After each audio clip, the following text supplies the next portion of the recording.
بسم اللہ الرحمن الرحیم۔ قرآن کریم کی تلاوت کی فضیلت۔ قرآن کریم یہ اللہ تعالیٰ کی طرف سے بڑی عظمت والی کتاب نازل کی گئی نبی اکرم صلی اللہ علیہ وسلم پر، اور اللہ تعالیٰ نے قرآن مجید میں جہاں آپ صلی اللہ علیہ وسلم کو بھیجنے کے مقاصد بیان کی کہ ہم نے آپ صلی اللہ علیہ وسلم کو نبی بنا کر اس امت کی طرف بھیجا، ان مقاصد میں سے ایک بڑا مقصد وہ تلاوت کلام پاک، یعنی نفس کلام پاک کتاب اللہ کی تلاوت کرنا، یہ بھی اجر اور ثواب سے فائدے سے خالی نہیں۔ اب تلاوت کے آداب کیا ہیں؟ تلاوت کے آداب یہ ہیں کہ پڑھنے والا جو ہے نا، ایک اس کو ایسے پڑھے کہ اس کو دیکھنے والا یہ سمجھے کہ شاید یہ اللہ تعالیٰ سے ڈر رہا ہے۔ پڑھنے والا قرآن مجید کو اس طرح پڑھے کہ اس کو دیکھنے والا یہ سمجھے کہ یہ شخص جو ہے اللہ تعالیٰ سے ڈر رہا ہے، باوضو ہو کر قبلہ رخ بیٹھے اور دوران تلاوت کوئی نامناسب حرکت نہ کرے، اور تلاوت اس طرح کرے کہ اس کے ہونٹ ہل رہے ہوں، اور کم از کم درجہ یہ کہ اس کو خود کو جو ہے وہ آواز سنائی دی جا رہی ہو، اور توجہ کے ساتھ تلاوت کرے اور یہ سمجھے کہ گویا وہ اللہ تعالیٰ سے کیا کر رہے ہیں، ہم کلام ہو رہے ہیں۔ اگر اس کو معنی بھی معلوم ہو تو یہ بڑی نعمت والی بات ہے۔ تو جہاں رحمت کی آیت آ جائے وہاں رحمت کی دعا مانگے، اور جہاں کہیں عذاب کا ذکر ہو وہاں اس عذاب سے پناہ مانگے۔ اور یہ بھی ایک مستحب عمل ہے کہ جس وقت تلاوت ختم کر دی اس نے، اس کے بعد کیا کرے؟ اللہ تعالیٰ کی حمد و ثنا بیان کرے، نبی اکرم صلی اللہ علیہ وسلم پر درود پڑھے،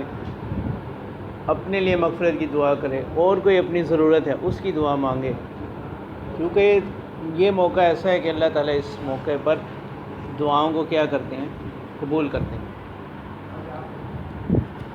باقی احادیث کی روشنی میں اس کی فضائل ہیں۔ حدیث مبارکہ کا مفہوم ہے کہ جو شخص قرآن کا ایک حرف پڑھتا ہے اس شخص کو 30 نیکیاں ملتی ہیں، ہر حرف پر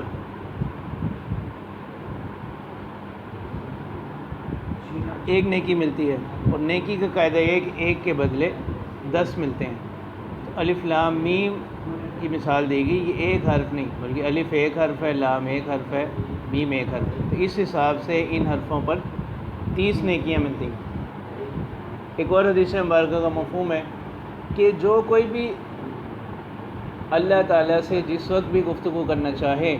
تو وہ قرآن مجید کی تلاوت کرے، یعنی قرآن مجید کی تلاوت کرنا گویا اللہ تعالیٰ سے ہم کلام ہونا ہے۔ اور لوگوں میں ہم تو یہ سمجھتے ہیں نا کہ لوگوں میں مالدار وہ ہے جس کے پاس پیسہ زیادہ ہے، جس کے پلاٹ زیادہ ہیں، گھر زیادہ ہیں، جبکہ سرکار دو عالم صلی اللہ علیہ وسلم فرما رہے ہیں کہ لوگوں میں مالدار وہ شخص ہیں جو حاملین قرآن ہیں، یعنی قرآن کو اٹھانے والے، مطلب وہ لوگ جن کے دلوں میں اللہ تعالیٰ کا قرآن مجید ہے۔ حدیث مبارکہ کا مفہوم ہے خیرکم من تعلم القرآن وعلم، تم میں سے بہتر لوگ ہیں جنہوں نے قرآن مجید پڑھا اور پڑھایا۔ اور ایک اور حدیث مبارکہ میں آتا ہے کہ جس شخص نے قرآن مجید پڑھا پھر اس کے دل میں یہ خیال آ گیا نا کہ اللہ تعالیٰ نے اس کو جو یہ نعمت عطا کی ہے، کس چیز کی؟ کلام پاک کی، اس سے بڑی نعمت کسی اور کو بھی دی گئی، تو آپ صلی اللہ علیہ وسلم فرما رہے ہیں کہ اس نے اللہ تعالیٰ کی اس نعمت کی ناقدری کی ہے۔ اگر اس نے اس سے بڑھ کر کسی اور نعمت کو جانا، کیونکہ اس نے جو ہے اس چیز کو حقیر جانا جس کو اللہ تعالیٰ نے بڑا مرتبہ دیا، اور جس چیز کو بڑا سمجھا اس کو اللہ تعالیٰ نے کم درجے کا بنایا ہے۔ اور اسی طرح جو ہے یہ دیکھ تلاوت کلام پاک جو ہے یہ صرف زبان سے پڑھ لینے کا نام نہیں، اس کا بھی اپنا ثواب ہے، بلکہ اس کا اثر جو ہے اس کی زندگی میں بھی نظر آنا چاہیے، اس کے اعمال میں نظر آنا چاہیے۔ تو حدیث مبارکہ کا مفہوم ہے کہ حامل قرآن کے لیے مناسب نہیں کہ وہ کسی تیزی دکھانے والے، یعنی جو اس کے ساتھ کوئی بدتمیزی سے بات کرے وہ بھی اس کے ساتھ ویسی ہی بات کرے، بلکہ قرآن کے احترام کو سامنے رکھتے ہوئے یہ اس کو کیا کر دے؟ معاف کرے، درگزر کرے۔ اور حدیث مبارکہ کا مفہوم ہے کہ قرآن پاک اللہ تعالیٰ کو تمام جتنی بھی مخلوقات ہیں ان میں سب سے زیادہ پسند اللہ تعالیٰ کو جو چیز ہے وہ کلام پاک ہے۔ ایک اور حدیث مبارکہ میں آتا ہے، ایک تو یہاں تک تو ہو گیا نا کہ خود قرآن پاک کو کیا کرنا، پڑھنا، اب ایک ہے کسی دوسرے کو کیا کرنا، سکھانا۔ حدیث مبارکہ کا مفہوم ہے کہ جس شخص نے اللہ تعالیٰ کی کتاب کی ایک آیت کسی کو سکھائی تو وہ اس کا مالک ہو گیا، ٹھیک ہے۔ تو گویا کہ جس نے کسی کو ایک آیت سکھا دی وہ شخص اس کا غلام بن گیا اور یہ اس کا مالک بن گیا۔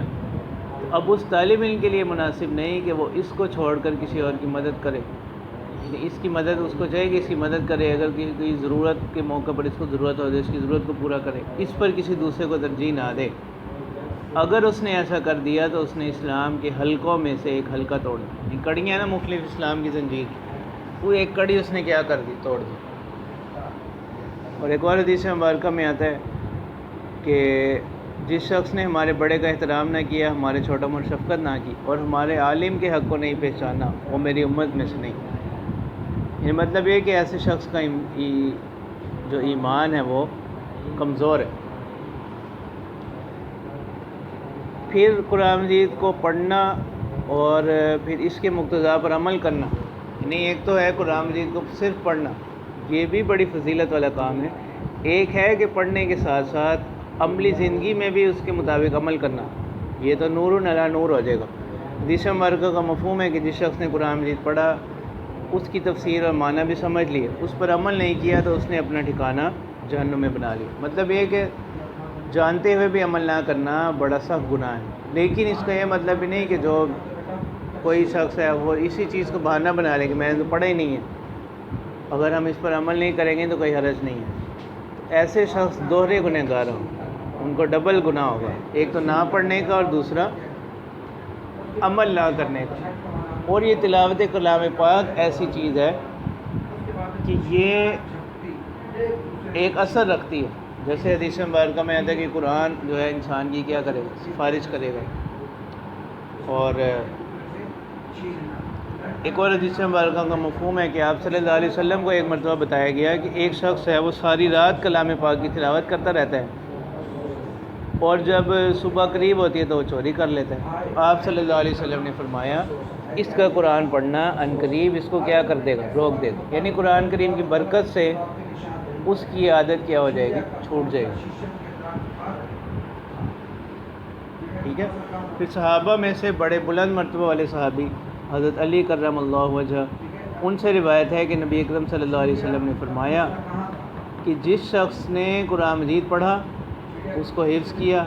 اور جن چیزوں کو اللہ تعالیٰ نے قرآن میں حلال بتایا ان کو حلال جانا، جن کو حرام بتایا ان کو حرام سمجھا،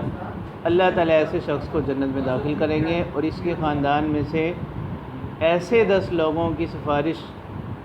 کے حق میں اس کی سفارش قبول کریں گے جن پر دوزخ واجب ہو چکی ہوگی۔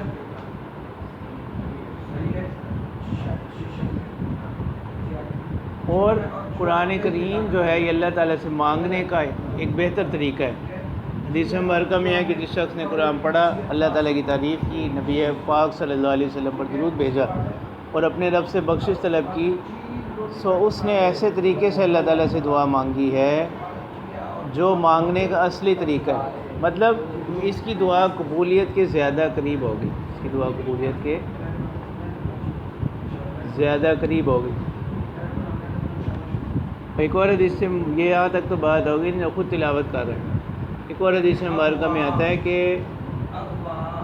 ایک شخص خود تلاوت نہیں کر رہا، باوضو ہو کر بیٹھا ہوا ہے، ادھر کوئی اور شخص تلاوت کر رہا ہے، اس نے ایک حرف سنا تو اس کے لیے 10 نیکیاں لکھی جائیں گی، 10 گناہ معاف کر دیے جائیں گے اور 10 درجے اس کے بلند کیے جائیں گے۔ جس نے صرف ایک آیت سنی اور جس نے اللہ تعالیٰ کی کتاب سے نفل نماز پڑھی، اس میں قرآن پاک کی تلاوت کی، تو ایک حرف کے بدلے اس کو 50 نیکیاں لکھی جائیں گی، 50 گناہ معاف کیے جائیں گے، 50 درجات اس کے بلند ہوں گے۔ اور جس نے اللہ تعالیٰ کی کتاب سے کھڑے ہو کر ایک حرف پڑھا نماز میں تو اس کے لیے 100 نیکیاں، 100 گناہ معاف ہو جائیں گے اور 100 درجات اس کے بلند کر دیے جائیں گے۔ اور جس شخص نے قرآن مجید پڑھا، اس کو ختم کیا، اللہ تعالیٰ اس کے لیے اپنے پاس ایک ایسی دعا لکھ لیں گے جو چاہے اب اللہ تعالیٰ کی مشیت پر ہے، چاہے وہ فی الحال قبول ہو جائے، چاہے کچھ مدت کے بعد وہ قبول ہو جائے، یعنی اللہ تعالیٰ اس کی برکت سے اس کو کوئی بڑی نعمت عطا کر دیں۔ پھر خاص قرآن مجید کی صورتیں ہیں، ان کے خاص فضائل ہیں، ان میں مثلاً حدیث مبارکہ میں ہے کہ اپنی عورتوں کو سورہ واقعہ سکھاؤ، اس لیے کہ وہ بے شک وہ صورت مالی سہولت کی ہے، یعنی اس کو پڑھنے سے رزق کی تنگی نہیں ہوگی، اس کو پڑھنے سے رزق کی تنگی نہیں ہوگی۔ جی حضرت عبداللہ بن مسعود رضی اللہ تعالیٰ عنہ، ان کا جب وقت وصال قریب آیا تو حضرت عثمان رضی اللہ تعالیٰ عنہ خلیفہ تھے، انہوں نے پیغام بھجوایا کہ آپ ہمیں کوئی بیت المال سے ہم کوئی وظیفہ مقرر کر دیں گے آپ کی بیٹیوں کو۔ تفصیلی قصہ ہے اس کا ایک جزء،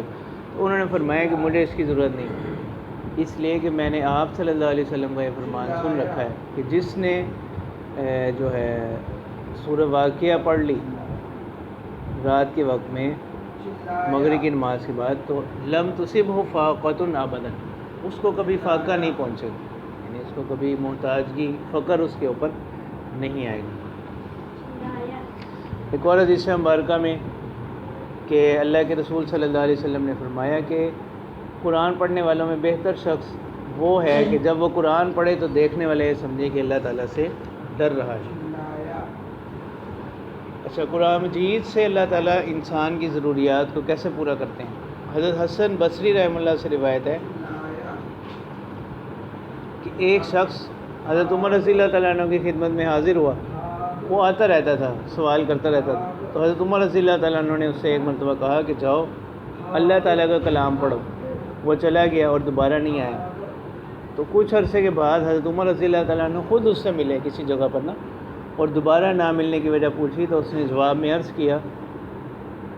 اب یہ بات سمجھنے کی، میں نے اللہ تعالیٰ کی کتاب میں وہ چیز پائی جس نے مجھے عمر کے دروازے سے بے نیاز اور بے پرواہ کر دیا، یعنی قرآن مجید میں مجھے ایک ایسی آیت مل گئی جس کی برکت سے میری نظر مخلوق سے ہٹ گئی اور اللہ تعالیٰ پر بھروسہ ہو گیا۔ تمہارے پاس دنیا کی ضرورت لے کر آتا تھا، اب آ کر کیا کروں؟ مطلب یہ کہ جس ضرورت سے میں آپ کے پاس آیا کرتا تھا وہ تو میری اب قرآن مجید سے پوری ہونے لگی، تو اس وجہ سے اب میں نہیں آتا۔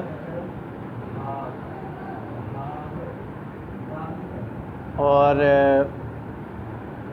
یعنی قرآن مجید کی برکت سے جو ہے ان کا یہ مسئلہ جو ہے حل ہو گیا،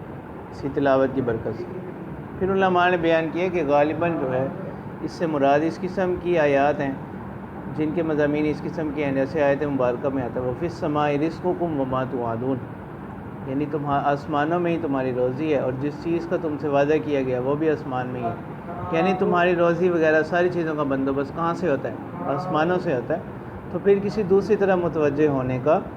کوئی فائدہ نہیں۔ تو یہ قرآن مجید کی تلاوت کے حوالے سے اس کی آداب، اس کی فضیلت کے حوالے سے چند احادیث جو بیان کر دی گئی۔ اللہ پاک جو ہے ہمیں یعنی قرآن مجید کی تلاوت اسی طرح کرنے کی توفیق عطا فرمائے جیسا کہ اس کو کرنے کا حق ہے۔